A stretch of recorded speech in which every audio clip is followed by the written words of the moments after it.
Channel of Vadodara. Shri Kantareshwar Mahadev યુવક મંડળ દ્વારા શ્રીજીની શોભાયાત્રા કાઢવામાં આવી હતી.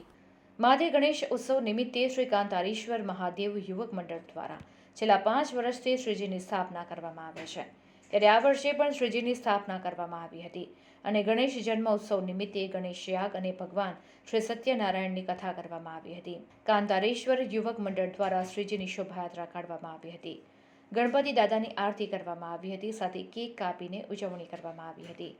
શ્રીજીની શોભાયાત્રા શ્રી કાંતેશ્વર યુવક મંડળના નિજ મંડળેથી કાઢવામાં આવી હતી. આ શોભાયાત્રા Champaner gate, Mandvi, MG road, Laheripura gate, Padmavati shopping centre થઈને ગાંધીનગર ગૃહ ખાતે સમાપન થઈ હતી. આ શોભાયાત્રામાં મોટી સંખ્યામાં ભક્તો જોડાયા હતા. સાથે ગણેશ ભક્તો ડીજેના તાલે ઝૂમી નાચી ઉઠ્યા હતા અને ગણપતિ બાપ્પા મોર્યા, મંગલ મૂર્તિ મોર્યાના નારા લગાવ્યા હતા.